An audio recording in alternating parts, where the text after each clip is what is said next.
મિત્રો આપણે ગયા લેક્ચરમાં પરાવર્તન અને પરાવર્તનના પ્રકાર સમજ્યા. સાથે પ્રકાશનું પરાવર્તન એના નિયમો પણ આપણે એક આકૃતિ દ્વારા સમજ્યા. આજ આપણે જે ટોપિક વિશે ચર્ચા કરવાની છે એ છે પ્રતિબિંબ. કોઈ પણ વસ્તુ ઉપર જ્યારે પ્રકાશ આપાત થાય ત્યારે એ વસ્તુને આધારે પ્રકાશનું પરાવર્તન, વક્રીભવન કે વિવર્તન થતું હોય છે. સામાન્ય રીતે કોઈ એવી વસ્તુ હોય જેમ કે અપારદર્શક વસ્તુ, ઉદાહરણ તરીકે દિવાલ, સમતલ અરીસો કે બીજી કોઈ પણ વસ્તુ, આવી જે અપારદર્શક વસ્તુ હોય જેની આરપાર પ્રકાશ પસાર થઈ શકતો ન હોય, આવી અપારદર્શક વસ્તુ ઉપર જ્યારે પ્રકાશ આપાત થાય ત્યારે તેને અથડાઈને પ્રકાશ પાછો ફરે છે, જેને આપણે પ્રકાશનું પરાવર્તન કહીએ છીએ. આ પ્રકાશના પરાવર્તનના કારણે થઈને આ વસ્તુનું પ્રતિબિંબ છે એ આપણને જોવા મળે છે. આપણે વસ્તુનું પ્રતિબિંબ સૌપ્રથમ તો કેવા પ્રકારનું રચાય એની આપણે ચર્ચા કરીએ. ત્યાર પછી આપણે સમતલ અરીસા વડે રચાતું વસ્તુનું પ્રતિબિંબ એના વિશે ડિટેલમાં સમજવાનું છે. તો વાત કરીએ સૌથી પહેલા વસ્તુનું પ્રતિબિંબ.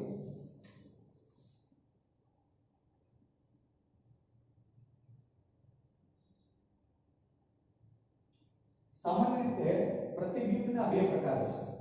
પહેલો પ્રકાર વાસ્તવિક પ્રતિબિંબ અને બીજો પ્રકાર આભાસી પ્રતિબિંબ. બંને વચ્ચે થોડો ફેર છે, આપણે બંને વચ્ચેનો ભેદ પારખવા પ્રયત્ન કરીએ.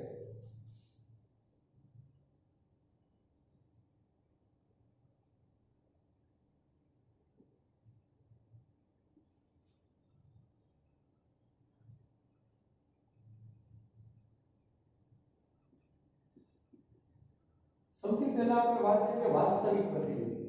વાસ્તવિક પ્રતિબિંબ એવા પ્રકારનો પ્રતિબિંબ છે કે જેને આપણે પડદા ઉપર ઝીલી શકતા હોઈએ છીએ. દાખલા તરીકે મોટી સ્ક્રીન ઉપર, થિયેટર તો અત્યારે બંધ છે, પણ થિયેટર ઉપર આપણે જે પિક્ચર જોઈએ છીએ એ પિક્ચર એક પ્રકારનો પ્રતિબિંબ છે અને એ પડદા ઉપર ઝીલી શકાય છે. આપણે પડદા ઉપર એ પ્રતિબિંબને જોઈ શકીએ છીએ. તો આવા પ્રકારના પ્રતિબિંબને વાસ્તવિક પ્રતિબિંબ કહેવામાં આવે છે. જે પ્રતિબિંબ પડદા પર ઝીલી શકાય એને વાસ્તવિક પ્રતિબિંબ તરીકે આપણે ઓળખી શકીએ છીએ.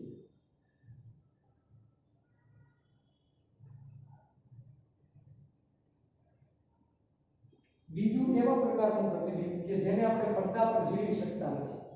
જેમ કે સમતલ અરીસાની સામે આપણે ઊભા રહીએ, આપણે દરરોજ વાળ વળવા કે આપણો ચહેરો જોવા માટે સમતલ અરીસાની સામે ઊભા હોઈએ તો આપણને આપણું પ્રતિબિંબ તે અરીસામાં દેખાતું હોય છે. આ એવા પ્રકારનું પ્રતિબિંબ છે કે જે સામાન્ય રીતે આપણે પડદા ઉપર ઝીલી શકતા નથી. આપણી પાછળ આપણે પડદો રાખીએ તો એ પડદા ઉપર આપણને પ્રતિબિંબ જોવા મળતું નથી. તો આભાસી પ્રતિબિંબ એવું છે કે જેને આપણે પડદા પર ઝીલી શકતા નથી.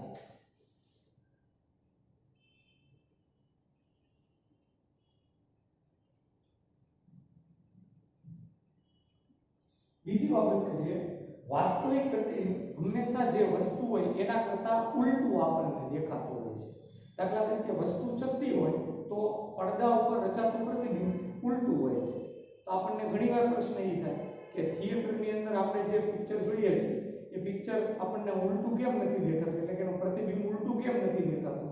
એનું કારણ કે આપણે જે વસ્તુ તરીકે જે નેગેટિવ અથવા જે રોલ રાખેલો હોય છે એ ઉલટો ફિટ કરેલો હોય છે.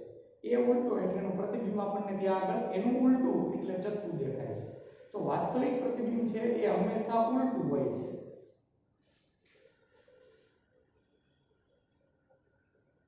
વસ્તુથી પ્રતિબિંબ ઉલટું હોય છે. જ્યારે આભાસી પ્રતિબિંબ એ તો આપણને ખ્યાલ જ હોય, સમતલ અરીસામાં આપણે આપણું પ્રતિબિંબ જોઈએ તો આપણું પ્રતિબિંબ આપણા જેવું ચત્તું આપણને દેખાય છે. સમતલ અરીસામાં એવું ન જોવા મળે કે પગ છે એ ઉપર વહી આવે, માથું છે એ નીચે વહી આવે. પ્રતિબિંબ આપણને આપણું ઉલટું નથી દેખાતું, એ ચત્તું પ્રતિબિંબ હોય છે.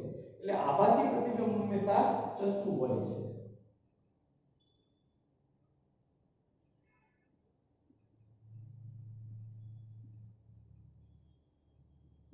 તો આ આપણે ચર્ચા કરી પ્રતિબિંબના બે પ્રકાર. આમ જોવા જઈએ તો આ પ્રતિબિંબના પ્રકારો એ તમારે અગાઉના ધોરણોમાં આવી ગયું છે.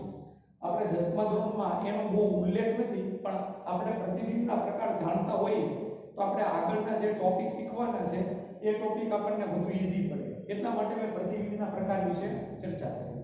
હવે આપણે જે ચર્ચા કરવાની છે એ સૌથી પહેલા તો આપણે અરીસાના પ્રકારો વિશે સમજીએ, ત્યાર પછી અરીસામાં રચાતા પ્રતિબિંબોની ચર્ચા કરીશું. સૌથી પહેલા આપણે વાત કરીએ અરીસાના પ્રકાર.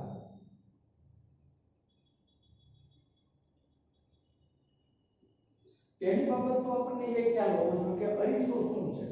અરીસો એ અપારદર્શક વસ્તુ છે, પારદર્શક વસ્તુ નથી. દાખલા તરીકે કાચ અને અરીસા વચ્ચે ફેર છે. આપણે દાખલા તરીકે કાચ લઈએ તો કાચ એક પ્રકારનો પારદર્શક પદાર્થ છે, એની આરપાર પ્રકાશ પસાર થઈ જાય છે, એટલે કાચની ઉપર આપણને આપણું પ્રતિબિંબ જોવા મળતું નથી. પણ અરીસો અપારદર્શક વસ્તુ છે, બનેલો છે એ કાચમાંથી જ, પણ એની પાછળની સપાટી છે એ સિલ્વરની એટલે કે ચાંદીની અથવા બીજા કોઈ વસ્તુની એને પોલિશિંગ કરેલી હોય, જેના કારણે આગળનો જે ભાગ છે એના પર પ્રકાશ આપાત થઈ અને પ્રકાશ પરાવર્તન પામે અને આપણું પ્રતિબિંબ છે એ સરળતાથી આપણને જોવા મળે છે. તો અરીસો છે એ એક પ્રકારનો આવો અપારદર્શક પદાર્થ છે. આ અરીસાના મુખ્યત્વે બે પ્રકાર છે.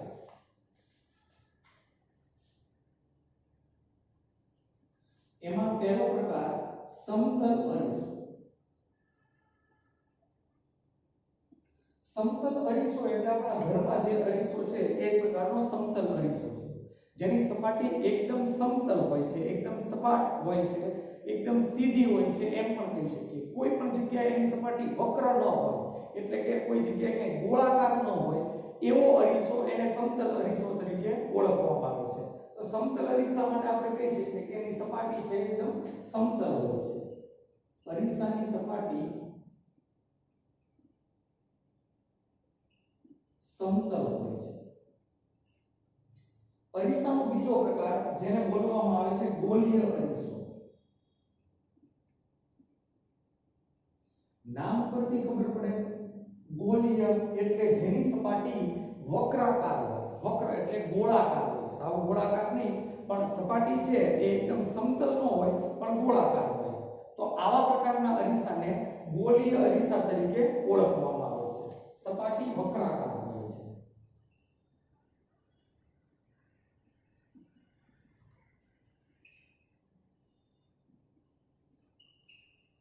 આવા ગોલીય અરીસા એ બે પ્રકારના હોય છે, જેની આપણે ચર્ચા કરવાની છે. દાખલા તરીકે તમે બધા ચમચી છે એ જોયું છે. ચમચીને તમે હાથમાં લઈ એનો જે ખાડાવાળો ભાગ છે એમાં તમે તમારું પ્રતિબિંબ જુઓ અને પછી ચમચીને ઉલટી કરો, પાછળ ફેરવો એટલે ચમચીનો જે ભાગ તમને જોવા મળશે એ એકદમ ઢોરાવાળો અથવા થોડો ઉપસેલો ભાગ જોવા મળશે. તો એમ એ ચમચીની બંને બાજુના ભાગ છે એ અપારદર્શક પદાર્થ, અપારદર્શક ખરા, પણ એ બંને સપાટી એકબીજાથી વિરુદ્ધ વક્રાકાર છે. એક ખાડાવાળી સપાટી અને બિલકુલ એનાથી વિરુદ્ધ બાજુ ઉપસેલી સપાટી.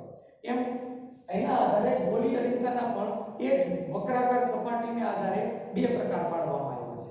એવા પ્રકારનો અરીસો કે જેની પરાવર્તક સપાટી એ ઉપસેલી નહીં પણ ખાડાવાળી હોય છે, તો આવા પ્રકારના અરીસાને અંતર્ગોળ અરીસો કહેવામાં આવે છે.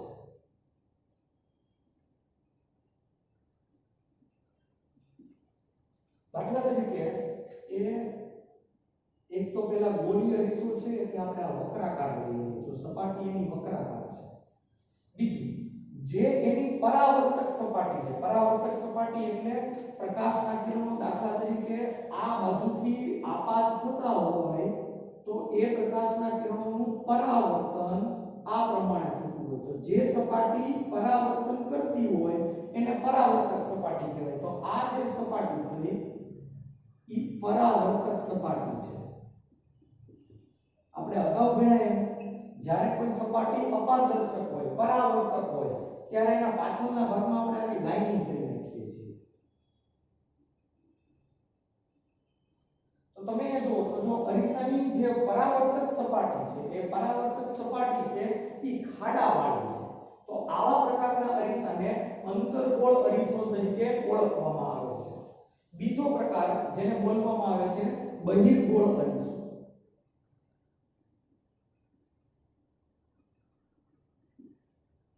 બિલકુલ આનાથી વિરુદ્ધ અંતર્ગોળ અરીસા, જે અરીસાની સપાટી એ ઉપસેલી હોય, ઢોરાવાળી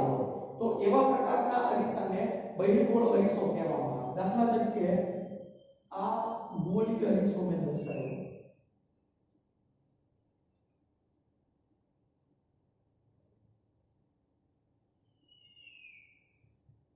આ એની પરાવર્તક સપાટી. હવે તમને ખ્યાલ આવી જાય પરાવર્તક સપાટી કઈ છે.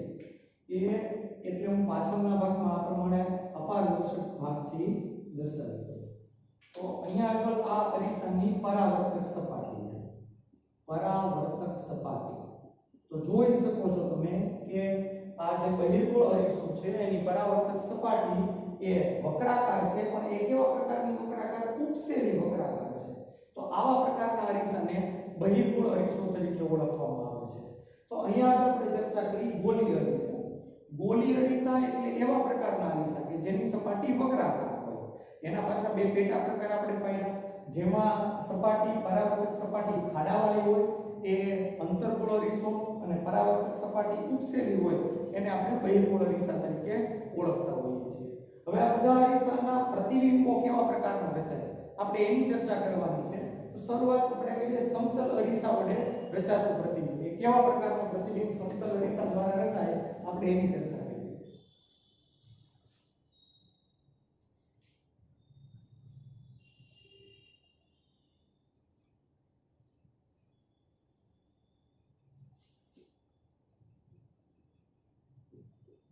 આના માટે આપણે એક સમતલ અરીસો લેવો પડશે. સાચું સમતલ અરીસો નહીં, પણ આપણે બોર્ડ ઉપર સમતલ અરીસાને દર્શાવવાનું છે. તો એક સમતલ અરીસાને હું આગળ દર્શાવી દઉં.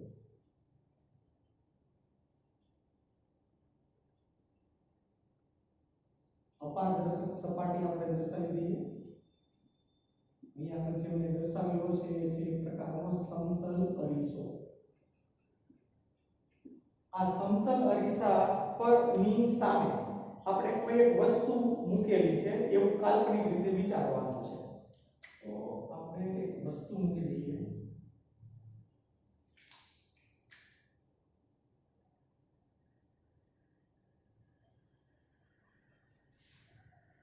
આ કોઈ એક મેં મૂકેલી વસ્તુ છે સમતલ અરીસાની સામે. આ થઈ ગઈ વસ્તુ. જે અહીંયા મેં વસ્તુ લીધેલી છે એ વસ્તુની ઊંચાઈ ધારો કે h છે. ઊંચાઈ અંગ્રેજીમાં હાઈટ કહેવાય, એટલે આપણે h વડે એને દર્શાવી શકીએ.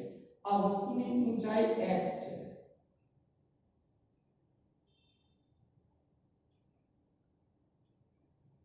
ઓકે, હવે આ વસ્તુ અને સમતલ અરીસાની જે સપાટી છે એની વચ્ચેનું અંતર એને વસ્તુ અંતર તરીકે ઓળખવામાં આવે છે. આ વસ્તુ અને આ સમતલ અરીસાની સપાટી એની વચ્ચેનું જે આ અંતર છે એને વસ્તુ અંતર તરીકે ઓળખવામાં આવે. વસ્તુથી સમતલ અરીસાની સપાટી વચ્ચેનું અંતર, વસ્તુ અંતરને u વડે ઓળખવામાં આવે. કેપિટલ ને સ્મોલ u કરવાનો છે. u સ્મોલ u એટલે વસ્તુ અંતર, વસ્તુથી સમતલ અરીસાની સપાટી વચ્ચેનું અંતર. ઓકે, તો હવે આપણે આ સમતલ અરીસાની સામે વસ્તુ મૂકેલી છે. વસ્તુ અને અરીસા વચ્ચેનું અંતર આપણે u જેટલું લીધેલું છે, અને વસ્તુની ઊંચાઈ આપણે h લીધેલી છે. હવે આપણે આ વસ્તુ પરથી પ્રકાશના કિરણો એ સમતલ અરીસાની સપાટી પર આપાત થાય છે એમ વિચારીએ. ધારો કે આ પહેલું પ્રકાશનું કિરણ આ વસ્તુ પરથી પ્રકાશ સમતલ અરીસાની સપાટી પર આપાત થાય છે. આ આપાત તમે એ જોઈ શકો છો. પરાવર્તનનો નિયમ આપણે અહીંયા લાગુ પાડવો પડશે. પરાવર્તનનો નિયમ આપાત કોણ અને પરાવર્તન કોણ સમાન હોય. હવે દાખલા તરીકે આ સમતલ અરીસાની સપાટી બરાબર, અહીંયા આપાત બિંદુ તો આ એને લંબ છે બરાબર, સમતલ અરીસાને લંબ. એને આપણે ઊભી આકૃતિ કરી નાખીએ તોય ખ્યાલ આવી જાય. આ જો સપાટી અને આ એને લંબ, તો આ કિરણ છે લંબમાંથી જ પસાર થાય છે. તો આપણે ગયા લેક્ચરમાં વાત કરી હતી, જ્યારે આપાત કિરણ લંબમાંથી આપાત થતું હોય ત્યારે પરાવર્તિત કિરણ એની દિશામાં વિરુદ્ધ દિશામાં છે એ આપાત થતું હોય, એટલે પરાવર્તન કિરણ એની એક દિશામાં પરાવર્તિત થાય. તો આપાત કિરણ પરાવર્તિત કિરણ આપણે દર્શાવી દીધું પરાવર્તનના નિયમના આધારે. અહીંયા આપાત કિરણ અને પરાવર્તિત આપાત કોણ અને પરાવર્તન કોણ એ બંને 0 છે. શા માટે એની આપણે ચર્ચા કરી ચૂક્યા છીએ. બીજું પ્રકાશનું કિરણ આપણે આ સમતલ અરીસાની સપાટી ઉપર આપાત કરીએ.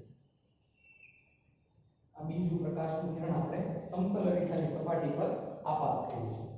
પ્રકાશનું કિરણ જે આપાત થયું છે આ એનો આપાત કોણ, ધારો કે આ લંબ લઈએ તો આ આપાત કોણ એને આપણે I વડે દર્શાવીએ. હવે પરાવર્તન એવી રીતે થશે કે જેથી આ આપાત કોણ I અને પરાવર્તન કોણ R એ બે સમાન થાય. આને આપણે લંબ તરીકે વિચારીશું. તો પરાવર્તન આ પ્રમાણે થશે. ધારી લઈએ, ધારો કે આ આપાત કોણ અને આ પરાવર્તન કોણ બે સરખા છે, I અને R બે સરખા છે. તો આ રીતે આપણે બે કિરણો સપાટી ઉપર આપાત કર્યા. એક આ પહેલું કિરણ જેમાં આપાત કોણ અને પરાવર્તન કોણ બે શૂન્ય છે, કારણ કે આપાત કિરણ લંબ પરથી પસાર થાય છે. બીજું કિરણ આપણે પસાર કર્યું જેમાં આપાત કોણ I અને પરાવર્તન કોણ R બે સરખા છે. હવે પ્રતિબિંબ કેમ રચાય આપણે એ સમજવાનું છે. કોઈ પણ વસ્તુ પર વસ્તુનું પ્રતિબિંબ હંમેશા ત્યારે રચાય જ્યારે પ્રકાશના કિરણો કોઈ એક બિંદુએ કેન્દ્રિત થાય. પ્રકાશના કિરણો જો કોઈ એક બિંદુએ કેન્દ્રિત ન થતા હોય તો પ્રતિબિંબ રચાય નહીં. દાખલા તરીકે આ બંને પ્રકાશના કિરણો જેમાંથી એક આ પરાવર્તિત કિરણ એ આ દિશામાં આગળ વધશે અને આ બીજું પરાવર્તિત કિરણ આ દિશામાં આગળ વધશે. તમે એને અનંત અંતર સુધી લઈ જાઓ તો આ બંને કિરણો આગળ જતા કોઈ એક બિંદુએ કેન્દ્રિત થશે નહીં થાય, કારણ કે બંને કિરણોની જો દિશા છે એ બિલકુલ એકબીજાથી અલગ પડે છે. તો એનો અર્થ એ કે આમાં પ્રતિબિંબ રચાશે નહીં રચાશે. આમાં વાસ્તવિક પ્રતિબિંબ નહીં રચાય પણ આભાસી પ્રતિબિંબ રચાશે. કેવી રીતે? તો આ બંને કિરણો હવે વસ્તુ તરફ તો કેન્દ્રિત થતા નથી પરાવર્તન પામીને, એટલે આ બંને કિરણોને અરીસાના પાછળના ભાગમાં આપણે લંબાવીએ. જો આ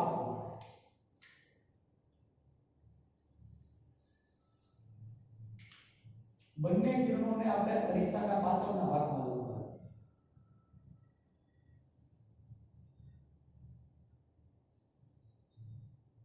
તો બંને કિરણો તમે જોઈ શકો છો અરીસાના પાછળના ભાગમાં આ બિંદુએ કેન્દ્રિત થાય છે, આવનાર બિંદુએ. તો અહીંયા આપણે પ્રતિબિંબ રચાશે. આ જે આપણે દર્શાવ્યું એ થઈ ગયું પ્રતિબિંબ, વસ્તુનું પ્રતિબિંબ. જે અહીંયા આપણને પ્રતિબિંબ મળશે એટલે કે અરીસાના પાછળના ભાગમાં જે પ્રતિબિંબ મળશે એ હકીકતમાં વાસ્તવિક નહીં હોય, આભાસી પ્રતિબિંબ હશે. એટલે આ જે પ્રતિબિંબ થયું એ એક પ્રકારનું આભાસી પ્રતિબિંબ છે. આભાસી પ્રતિબિંબ. બીજી અગત્યની બાબત, જે અહીં પ્રતિબિંબ મળે છે એ પ્રતિબિંબની ઊંચાઈ ધારો કે આપણે h' લઈ લઈએ. આ પ્રતિબિંબની ઊંચાઈ h'. તમે જોઈ શકો છો જે વસ્તુની ઊંચાઈ h છે એ જ પ્રતિબિંબની ઊંચાઈ h'. એટલે જ્યારે પણ સમતલ અરીસા વડે પ્રતિબિંબ રચાય ત્યારે એ પ્રતિબિંબ અને વસ્તુ બેયની ઊંચાઈ સરખી હોય. આવું માત્ર મેં કીધું તમે માની લીધું એવું નહીં, પણ તમે તમારા ઘરે એક મોટો કાચ હોય એની સામે તમે ઊભા રહી જાઓ તો તમારું પ્રતિબિંબ એ તમને કાચમાં દેખાશે. જે કાચમાં રચાતું પ્રતિબિંબ છે તમારી જેવડું જ હશે. તમારું પ્રતિબિંબ કાચમાં રચાયેલું હશે એ તમારા કરતા નાનું કે તમારા કરતા મોટું નહીં દેખાય, તમારા જેવડું જ પ્રતિબિંબ દેખાશે. એટલે સમતલ અરીસા વડે રચાતું પ્રતિબિંબ હંમેશા આભાસી હોય. બીજું ચત્તુ પ્રતિબિંબ છે, તો વસ્તુની જેમ જ ચત્તુ પ્રતિબિંબ જોવા મળે છે. અને વસ્તુ જેટલી જ ઊંચાઈ ધરાવતું તો આ વસ્તુ જેટલા જ કદનું પ્રતિબિંબ છે એ આપણને મળતું હોય છે. આપણે આ પ્રતિબિંબની ખાસિયતો અહીંયા આગળ લખતા જઈએ.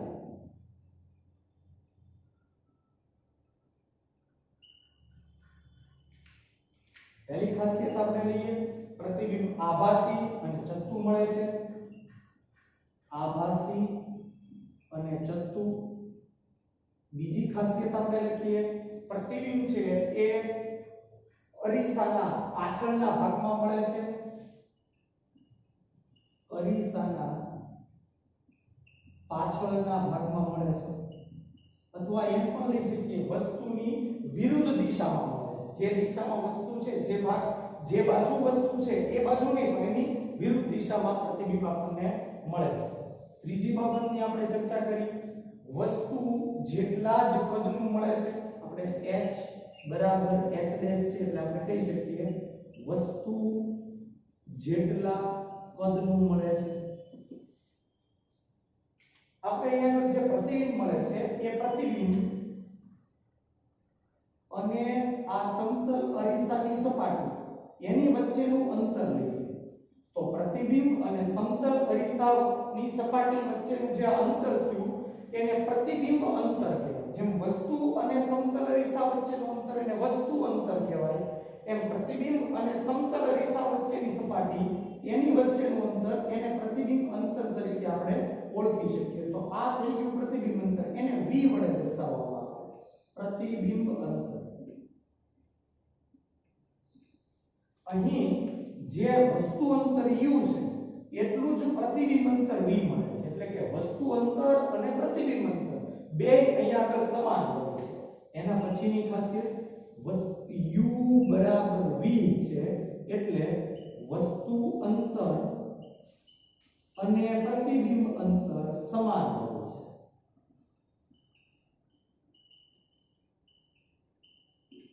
દાખલા તરીકે આવો એક આપણને MCQ પૂછાય તો આપણે એનો કેમ સોલ્વ કરવું. દાખલા તરીકે તમને એવું કીધું કે કોઈ એક વસ્તુને અરીસાથી 2 મીટર અંતરે મૂકેલી છે, તો તમને એવું કીધું કે આ વસ્તુ અરીસાથી 2 મીટર અંતરે છે તો એનું પ્રતિબિંબ અરીસાથી કેટલા મીટર અંતરે રચાશે. તો સિમ્પલ, વસ્તુ 2 મીટર અંતરે છે તો પ્રતિબિંબ પણ અરીસાથી 2 મીટર અંતરે રચાશે. પણ એક એવો ટ્વિસ્ટેડ પ્રશ્ન પણ પૂછાય છે તમને એમ કે વસ્તુથી અરીસાનું અંતર 2 મીટર છે તો વસ્તુથી પ્રતિબિંબ વચ્ચેનું અંતર કેટલું. તો ત્યાં 2 મીટર નહીં આવે, ત્યાં બરોબર સમજજો. તમને પ્રશ્ન છે એમાં શબ્દોમાં થોડો ફેરફાર કર્યો. તમને વસ્તુથી પ્રતિબિંબનું અંતર કીધું એટલે વસ્તુથી પ્રતિબિંબનું અંતર 2 + 2 ટોટલ 4 મીટર થાય. એટલે પ્રશ્ન કઈ રીતે પૂછ્યો છે એના આધારે જવાબ કહેવાનો છે.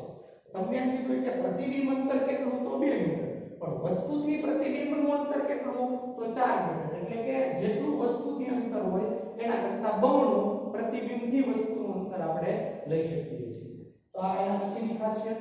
ત્યાર પછી આપણે વિચાર કરીએ એના પછીની વાત.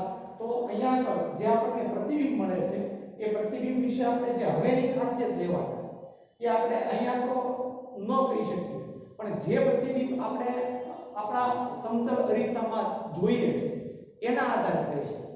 દાખલા તરીકે સમતલ અરીસામાં જે આપણે પ્રતિબિંબ જોઈએ એ પ્રતિબિંબમાં હું મારો જમણો હાથ ઊંચો કરું તો એ અરીસામાં પ્રતિબિંબનો કયો હાથ ઊંચો થાય? ડાબો હાથ ઊંચો થશે. એ જ રીતે હું મારો ડાબો હાથ ઊંચો કરું તો મારા અરીસામાં મારા પ્રતિબિંબનો કયો હાથ ઊંચો થશે? જમણો હાથ ઊંચો થશે. એટલે જે વસ્તુ દ્વારા રચાતું પ્રતિબિંબ છે એ પ્રતિબિંબની બાજુઓ ઉલટાઈ જતી હોય છે. તો સમતલ અરીસા વડે રચાતા પ્રતિબિંબની આ એક ખાસ ખાસિયત છે. જે પ્રતિબિંબ સમતલ અરીસામાં રચાય એ અરીસાની પ્રતિબિંબની બાજુઓ ઉલટાઈ જાય છે. બાજુઓ ઉલટાઈ જાય એટલે એને વિજ્ઞાનની ભાષામાં એમ પણ કહી શકાય પ્રતિબિંબ વિવર્ધિત થઈ ગયું હોય છે. પ્રતિબિંબની બાજુઓ ઉલટાઈ જાય છે. તો આ આપણે ચર્ચા કરી સમતલ અરીસા વડે રચાતું પ્રતિબિંબ. એટલે કે સમતલ અરીસા વડે જે પ્રતિબિંબ રચાય એ પ્રતિબિંબ કયા પ્રકારનું હોય છે. આમ જોવા જઈએ તો સમતલ અરીસા વડે રચાતું પ્રતિબિંબ એની આકૃતિ તમારે આવતી નથી. માત્ર તમારી ટેક્સ્ટબુકમાં એની જે ખાસિયતો છે અથવા એની લાક્ષણિકતાઓ છે એની જ તમને માહિતી આપેલી છે. એટલે ખાસ તમે જ્યારે લાક્ષણિકતાઓ કે ખાસિયતો જ્યારે વાંચો ત્યારે તમને ખ્યાલ ન આવે કે આ બધી લાક્ષણિકતાઓ કે ખાસિયત કઈ રીતે આવી, તો એની માટે આપણે આકૃતિનો સહારો લઈએ તો આપણને વધુ ખ્યાલ આવે. એટલે આ જે સમતલ અરીસા વડે રચાતું પ્રતિબિંબ છે એને વ્યવસ્થિત રીતે આપણે તૈયાર કરવાનું છે. ખાસિયતો ખાસ વ્યવસ્થિત રીતે તૈયાર કરવાની છે. તમે આકૃતિ ન તૈયાર કરો તો ચાલે, કારણ કે પરીક્ષામાં એ પૂછવાની જરૂર પૂછાતી નથી. તો આપણે આજનો લેક્ચર છે એમાં મેઈન 2 ટોપિક ભણ્યા. એક તો આપણે વાત કરી પ્રતિબિંબ અને અરીસાના પ્રકારો વિશે ચર્ચા કરી, અને બીજી આપણે જે ચર્ચા કરી એ સમતલ અરીસા વડે રચાતું પ્રતિબિંબ. આવતા લેક્ચરમાં આપણે અંતર્ગોળ અને બહિર્ગોળ અરીસા વડે કયા વસ્તુને આપણે સામે રાખીએ તો પ્રતિબિંબ કયા પ્રકારના મળે આપણે એની ચર્ચા કરીશું.